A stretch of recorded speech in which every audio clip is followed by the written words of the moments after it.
أيها الإخوة المؤمنون, dear brothers and sisters.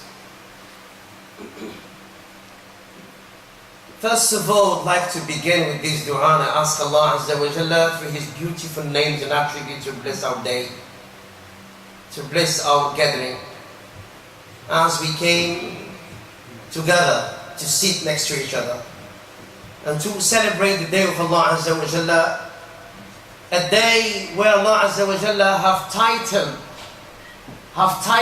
in Al-Quran Al-Kareem in a chapter called Al-Jummah, where just at the last verses of this chapter, Al-Jummah, in Al-Quran Al-Kareem, where Allah Azza wa Jalla in a very compassionate way, Ya ayyuha alladhina amanu, if the adhan of Yawm Al-Jumu'ah is proclaimed, live of business.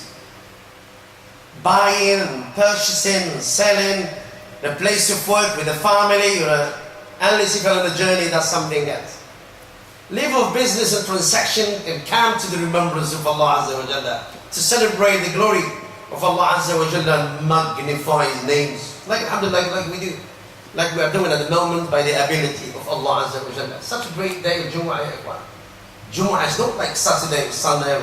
And all these days, interactions of life, that we have to work, we have to worship, but Friday's got his own merit. Friday's got his own significance. And you as a Muslim, if you don't have that in your heart, if you don't have in your thinking, you're going to treat Yawm Al-Jumu'ah as a normal day, then something's just wrong with you. The Christian, they don't treat Saturday, the Jews, I should say, or the Christian, Sunday and Saturday. They're really serious about celebrating their own days. So we are Muslims, subhanAllah, somehow, some people, out of ignorance, out of negligence, Friday, tick, it's just another day. Excuse me, it is not another day. Friday's got his own etiquette. We need to know. You can ask the Imam. You go and search about the etiquette and manners of today. I have to be good, I have to be clean, I have to look smart, I have to actually come to the masjid quite early, I have to sit in the first row, I have to listen to the Imam, I need to read Surah Al-Kahf, I need to offer salutation and the praise of the Prophet. It's a host of etiquette and manners that we should really, this is how day is beautified, with these adhkar, with this remembrance, with this readiness and willingness to celebrate the praises of Allah Azza wa Jalla. Ikhwani, today, as we collect our day-to-day provision, in our day-to-day endeavors and efforts, Allah Azza wa Jalla somehow amazingly in the Quran, Allah Azza wa Jalla in the Quran said, there is no provision greater than taqwa of Allah Azza wa Jalla. Look at it. By the way, when I say provision, I'm not just actually referring to food.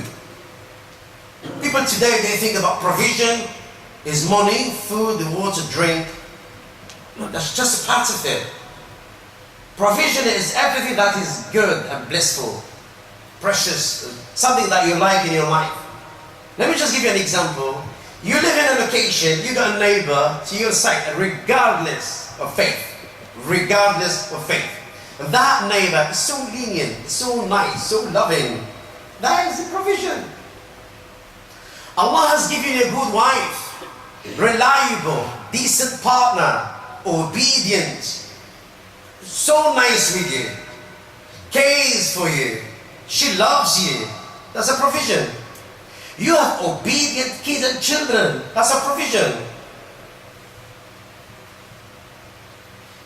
If you do well in your business, that's a provision. Allah has given you sharp memory that you memorize. That's a provision.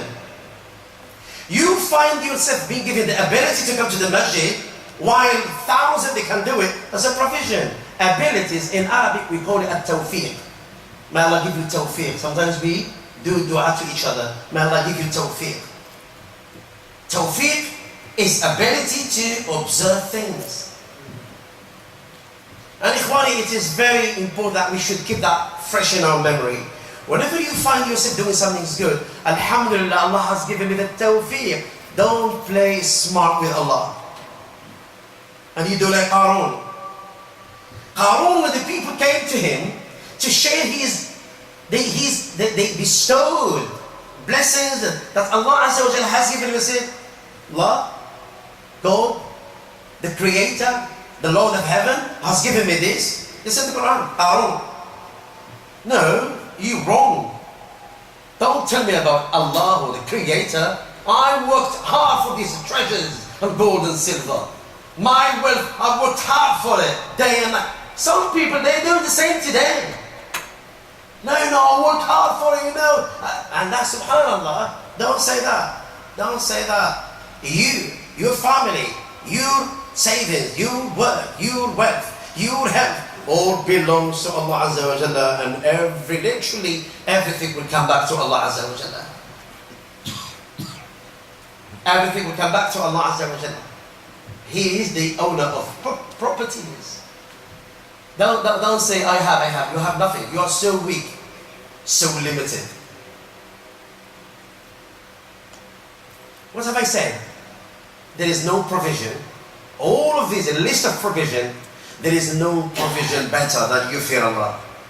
Allahu Akbar. You don't need cameras.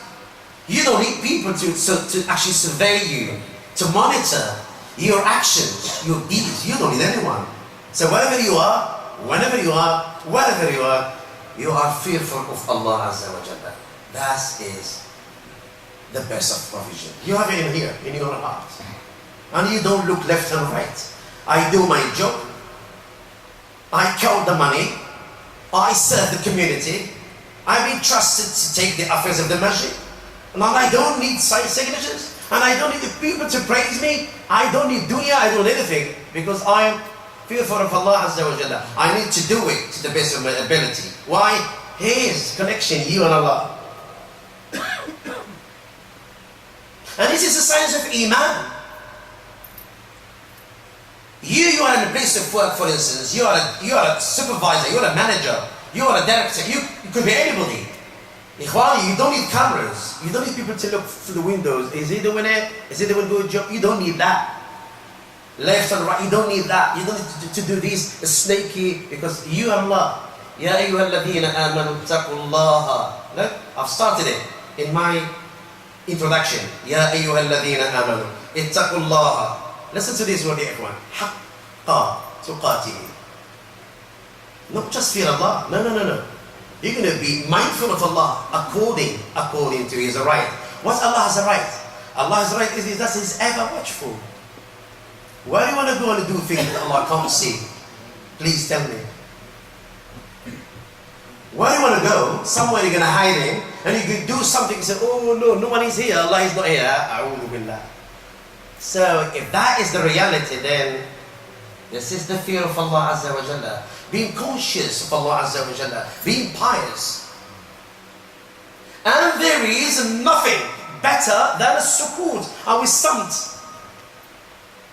The first one is a provision, the second one is it. There is nothing better than silence. Silence. Today we've adopted a very bad habit. We have big chatters, big talkers the whole day. The whole day. Bad and good. Dry and fresh. Left and right. And no, and I don't know, and I have no. Just talk. Dunya, gatherings and these, high and low. Why are we doing this?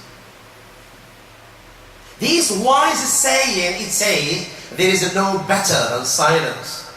Silence, if I'm going to say something good, beneficial, yes, I'm going to actually move my lips and I speak about it. Something that is good, will unite people, will teach people, will actually voucher the truth, will support the haq. I'm going to move my lips. Otherwise, silence is better for me. You know Rasulullah sallallahu alaihi wasallam, he said, if whoever believes in Allah and the last day, let him say something good or keep quiet. This is what he said. I didn't say it. He said, sallallahu alaihi wasallam, your prophet and my prophet said, if you believe in Allah and the last day, you look at your word, you look at your sentences, you look at your phrases, you look at A statement, you look at it, is it good, bad? Keep it in, so you swallow it. It's not good for it. You're going to create fitna, you're going to confusion, contradiction. You're going to make people sad, unhappy. Keep it there. It's going to actually contribute to people get confused. And I'm not going to say that. Keep silence. By the way, if you keep silence most of the time, unless it is necessary, then I will speak. And like, keep silence. You know what will happen to you? Allah will seal wisdom in your mouth. Wallahi, ikhwan, I want you to try this. Just keep quiet. You want to speak? You want to speak? Quran is there. And speak the Quran. When you read the Quran, you speak to Allah Azza wa Jalla. You are talking to Allah Azza wa Jalla. Do you want to speak? Subhanallah wa bihamdihi, Subhanallah al-Azim. And you don't have time. You are engaged. Do you want to speak? Astaghfirullah al-Azim wa atubu ilayh. Astaghfirullah al-Azim wa atubu ilayh. You are there. Thousands, 600. Do you want to speak? Allahumma salli ala Muhammad. This is what you want. You want to speak? Then engage in dhikr of Allah Azza wa Jalla. Keep your mouth, keep your tongue moistened with dhikr of Allah Azza wa Jalla. And I want you to trust me on this. What I've just said, wallahi, is not easy. You see, it's subhanallah, 2 words. Subhanallah, glory be to Allah Azza wa Jalla. This is so difficult. Try it. You will find it so difficult unless you love Allah, unless you have that heart. You want to be connected to Allah Azza wa Jalla, and you don't want to be heedless, you don't want to be negligent. As today we are so aware of dunya. Try it. Sit down and say subhanallah 100 times. All your sins will go away, even if your sins are like the foam of the sea. Where are we? Why are we wasting our time here? Why? Yeah. For how long? For how many hours? I'm going to watch the movies and news. I don't like news. Do I have to teach you that the news here, abroad, in the moon, they're all lies? 9.99. I'm not exaggerating here. 9.99 lies and fabrication. I don't have time for that. I'm the wrong person. I don't want to engage in that. News, fabrication, and lies, especially something to do with Islam and Muslims, all lies. Fabricating photos, fabricating pictures, and connect them, associate them with events and incidences to just make you and me bad. Am I right or not? This is day to day. That portrays what a portrayal. They portray things that is not. Keep silence. Learn Quran. Do istighfar. Make dua for the mu'mineen. I'm going to speak Quran. I'm going to speak something that I know. Something that is good. Something that will actually spread, create peace between people. La khayra fi najwahum. Allahu Akbar. Is the Quran already there? What am I saying? Is this in the Quran? There is no good in there. Najwa. Whisper the whole day. Allah said, no khair on that. Unless you're going to speak about some charity, you're going to actually speak about something that will create peace and harmony. Otherwise, or maybe you speak knowledge. You speak knowledge. You know the knowledge. You spread knowledge. You spread education. Then I'm going to speak. Otherwise, keep silence. Qari, we need to adopt such a very, very good habit. Keep silence. You know people today, they can keep quiet. You don't know it, just keep quiet. Keep silence. Maybe keep quiet, maybe it's a bit harsh. Observe silence, it's a bit decent. Observe silence.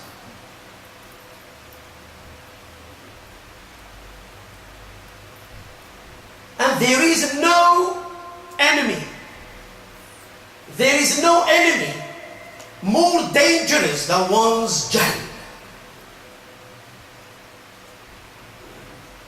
There is no enemy. You know enemy in Arabic? Al-adu. Al-adu. Enemy. You know enemy? Enemy, he just look around. He looks around, he just wants to grab you, he wants to kill you, he wants to do something harmful to you. Adu, be watchful. You're going to be aware. That's what adu is. Because the adu of the outside, adu of the inside, adu within you.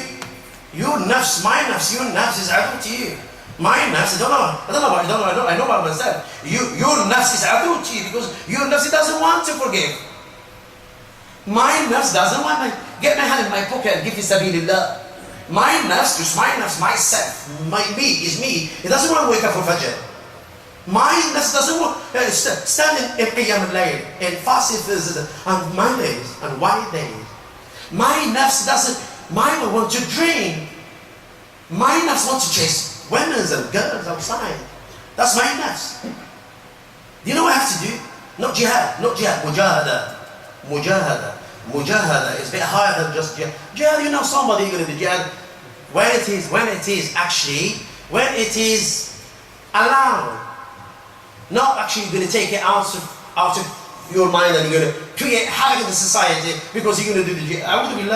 Mujahada is even more difficult. Mujahada is myself. I want to master myself. I want to control myself. Can you control yourself not to lose temper? Then that mujahada, higher than jihad. Jihad, mujahada. Mujahada is something you have to really be there for your own self. Yeah? You're going to clean that self. Myself, you can clean it. Clean your mouth, clean your heart from the love of dunya. And you remove grudges and hatred from your heart. It's not befitting. It is not. Muslim is so special. Muslim is good. Muslim is a loving person. I'm going to say again. There is no enemy more dangerous than one's jahl, one's ignorance. Ignorance of deen, ignorance of tawheed, ignorance of al-akhirah, ignorance of al-Quran. He doesn't know how to read the Fatiha. He doesn't know all the etiquette of salah. He doesn't know the condition of the sound. He doesn't know how to pray, how to perform wudu, how to perform hajj, what Allah is, what the pillars of Islam is. He is ignorant. Ignorant. And he's happy with it. Oh, Akhi, you don't know things, Akhi. You should pursue the path of knowledge. You know, I'm very busy and alhamdulillah, whatever I got. No, it is not whatever you got. Because you got nothing. So people today, we talk about Islam. Here's a no-Muslim who's going to kill me, he's going to come. Yeah, forget about that. The most dangerous enemy is your jahl. They don't know about your deen. When are you going to rectify that? When? And there is no disease, there is no illness worse than al-kadhib, lies. Whenever you speak lies, whenever you make your mind try to explain something, evidence something, all lies in swearing, lies in buying, lies in selling, lies in lies. Then the people will look at you and don't listen to that man. Eh? I'm giving you an advice. He's a liar. Ikhwani, this is quality. Wallahi, I would rather you're going to smack me on the face. I'm not lying to you. I'd rather you're going to smack me on the face and kick me on my back, and I don't want you to tell me I'm a liar, because that is, you don't want to be a liar. The Prophet said he can't do this in time of weakness, he can fall into zina. I said, in time of weakness, temptation, the pressure of fitna, Allahu Akbar. Sometimes, even you, the prayer, a Muslim, you may, under that pressure and temptation, seduced, being approached, yeah? You do zina, but you are crying, but you're falling into it. Sometimes you are extremely in need of something. There is no help. There is no support. You may rob, steal something. I say, don't take that from me in a wrong way. You shouldn't do that. Sometimes a person in extreme circumstances, he may steal something. The Prophet said yesterday, Al-Mu'min may. The Prophet, not me. The Prophet. Yesterday for yesterday, he said, Ya Rasulullah, can he be a liar? I said, no. The Prophet was serious about it. The first one, maybe he is weak. The second, the third, he said, no. Can he be a liar? No. You can't be a liar. No. Look today, subhanallah, ikhwani, we should really have that label, that trademark. When you look at Muslim, alhamdulillah, I'm going to give you my daughter in marriage, I'm going to travel with him, I'm going to start business with him, I'm going to give him everything. I trust this man. Really, he's a bit trustworthy. Why today we trust a non-Muslim? You are a mechanic, yeah? You deal with cars, yeah? And you know somebody can bring his car to you and you know it is a 5-minute job. Why are you doing that? You want to earn money, yeah? Between brackets, stupidity, ignorance. You're going to charge the man 100 quid while the job is 5 minutes and it's just £20. Akhi, come here. Look, I'm a mechanic. This is my job. You only need to change that fuse. Wallahi, akhi, I thought that is a major work. No, akhi, this is not a major work. What will be the impact, the impression of that random customer? They're going to speak good about you to the whole community.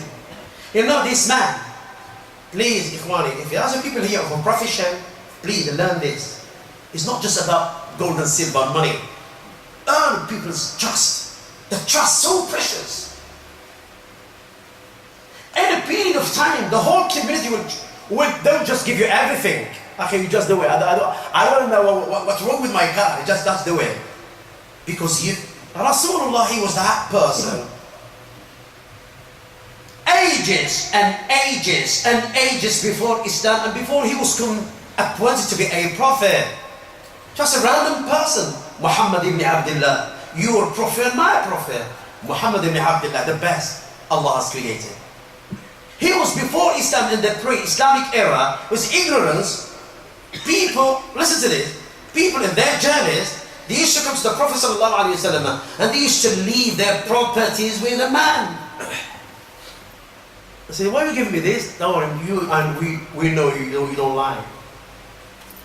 We know that you're going to look after our property, gold, silver, diamonds, cash, savings. I'm going to go to Damascus, I'm going to go to Yemen, I'm going to go to Mecca, and leave that with you, Muhammad, and I'll come back and say, okay. And the Prophet asked them, before Islam, before Quran, why do we have this today in our society, in our community?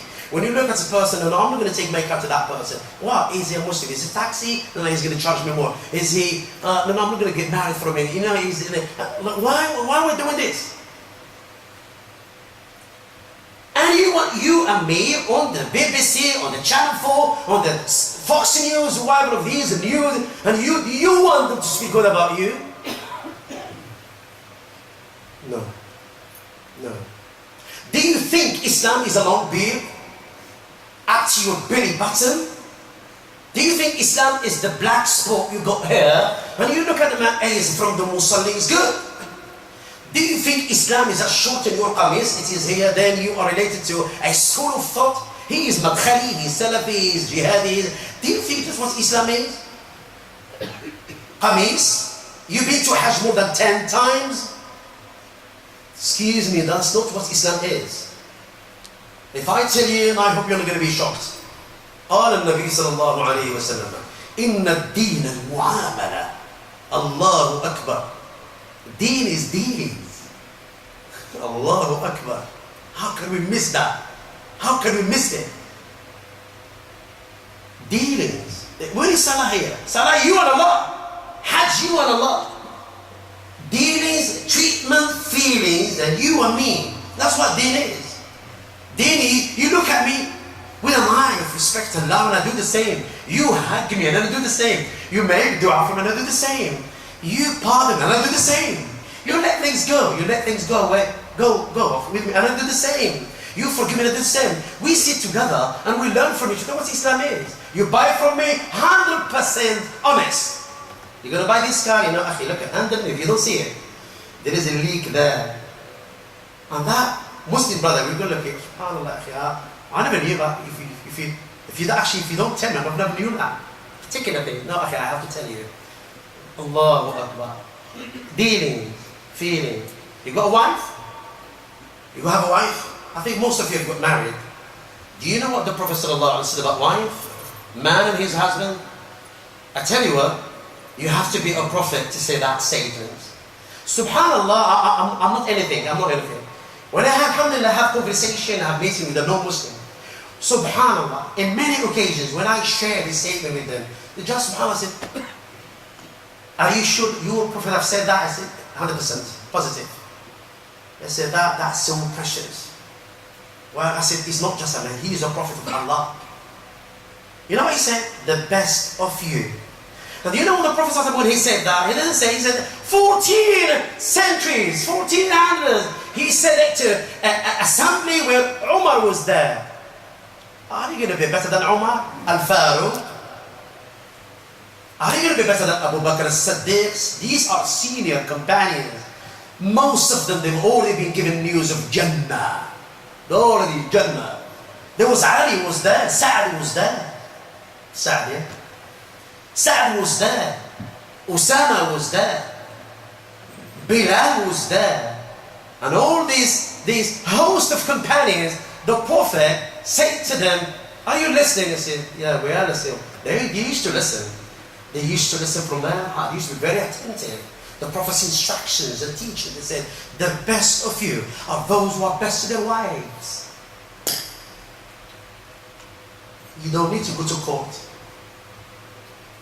You don't need to slap your wife. You don't need to be abusive. First, understand the nature of woman. From where she was created, then everything will make sense. Do you want to be your wife 100%? No, it won't work because you are ignorant. It won't work. If she does this, alhamdulillah, brilliant, you are a star, you are a loving, you are the best, you are the queen, you are my eyes, you are everything. If she does 80 things good, one thing or two things bad, because you are ignorant, because you are looking for trouble, you're going to focus on that two negativities to forget about 8. Is that fair? Is that fair? I'm going to conclude with this. If any father here in this assembly has a daughter for marriage, let me share that with you. Don't throw your daughter into the lap of somebody who's going to really abuse her. For what? For a deferred mahr, for a 10,000, for a 50, and you never ask about the person's salah. I'm the imam who's talking to you. I've conducted many marriages, even mixed marriages, even fake marriages. So I'm talking to you based on experience. I'm not just blah blah blah.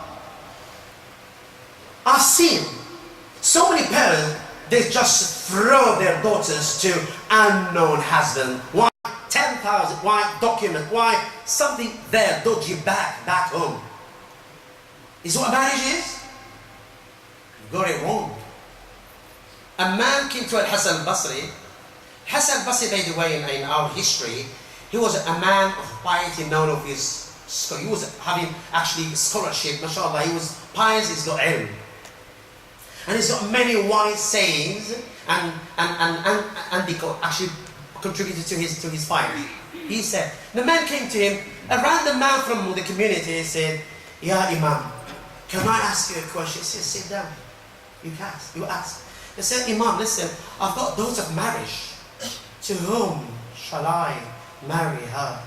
Look, mashura with ulama, mashura with a'imma. The Imam al-Hasan al-Basri, he looked at the father and said, you have a daughter of marriage?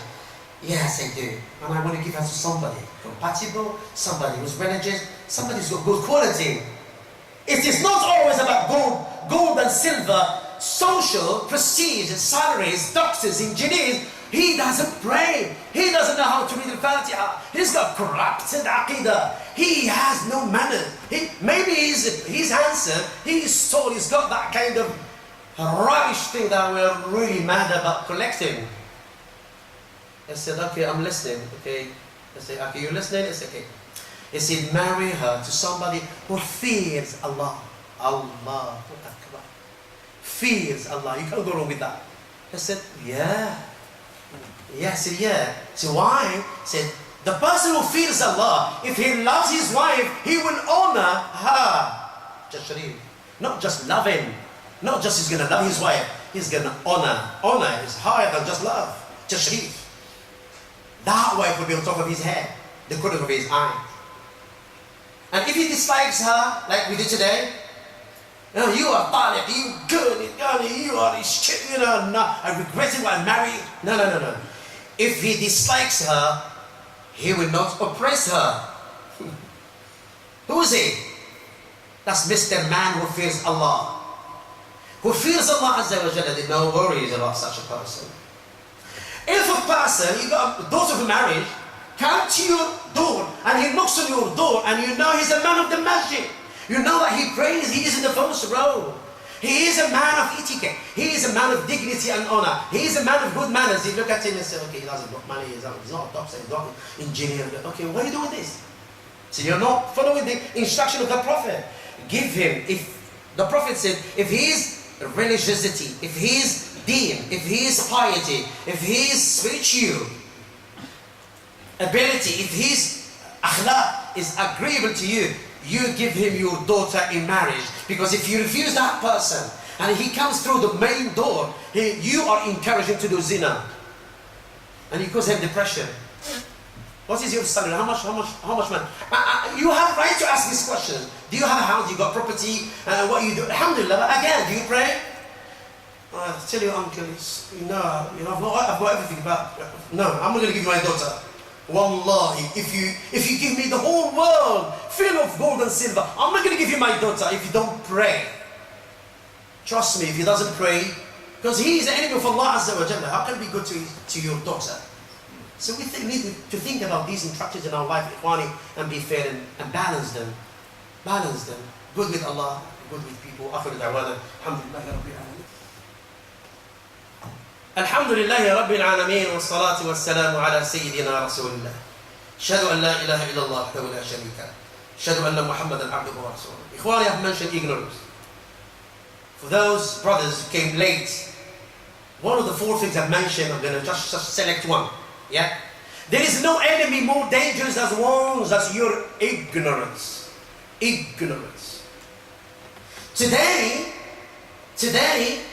in the Western media, we see how the media today portray you and me as something that is why in the name of Allah, in the name of the Quran, in the name of Islam, some individuals or groups have adopted ideas and taken action that have nothing to do with Islam. Why?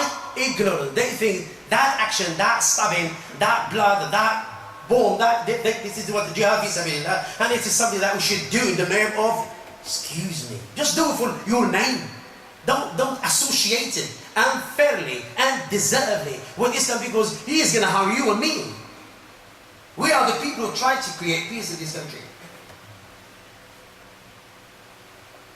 So these are non-Islamic aspects and actions, non-Islamic aspects and actions get unfair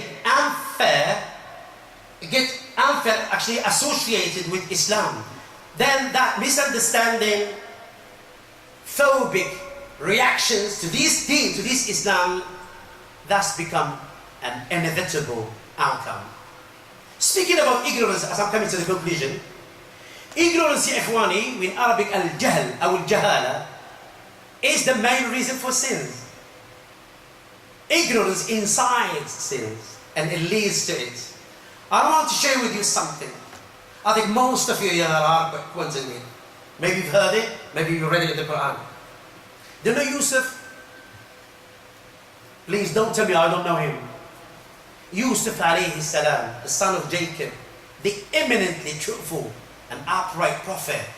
Yusuf ibn Siddiq, ibn Siddiq, ibn Siddiq, ibn Siddiq. Siddiq. What an amazing prophet he was. So do you know the story of Yusuf? Allah said this is one of the most beautiful parable in the whole Quran. When you read Surah Yusuf, you are there. You are like in a classroom. And the teacher is that Yusuf, and you learn from him things. Yusuf, what happened to him? The man, the prophet Yusuf, he was not just beautiful, he was like a moon. When you look at the brightness of the moon in its full sphere, this is what Yusuf was. And he was also a temptation and fitna for others, especially women. Now what happened found Yusuf, inside the house of the prime minister's wife. That's what the Quran says. She seduced him. The man was so attractive, so beautiful, handsome of the handsome of the handsome. She approached him, between bracket that word. He said, no. Allahu Akbar. The doors are locked. No, I'm not going to do that. But he was a human being, yeah? Even without the help of Allah, that woman, if she insisted, Yusuf and his status as a prophet, he might have fallen into a haram between bracket. Because he's human being. The doors are locked. And he's in her bedroom. And he is a woman. Husband is away. What can I do? Ikhwani, this is what we call fitna. And this is heavier than mountains. And I ask you to lift mountain in its place. That would be easier than to resist such a temptation. You are beautiful, the woman is there. You know what he said? No. Then he turned. You know what he said? إِلَّمْ تَصْبُ إِلَّمْ تَصْرِفْ عَنِّي كَيْدَهُنَّ أَصْبُ إِلَيْهِنَّ وَأَكُمْ مِنَ الْجَاهِلِينَ. He turned before he ran, and she grabbed him from his garment, from his back, and she ripped off. I don't want to talk about that. Look what he did. And here we can learn. If Yusuf turned back, and he said, oh Allah, the dua that he said is in the Quran, so you can check it. You can check it out. It's in Surah, the chapter of Yusuf. إِلَّا تَصْرِفْ عَنِّي كَيْدَهُنَّ أَصْبُ إِلَيْهِنَّ وَأَكُنْ مِنَ الْجَاهِلِينَ. Unless, Allah, I'm trapped. I'm stuck. Unless you turn away their plot from me, her plot from me.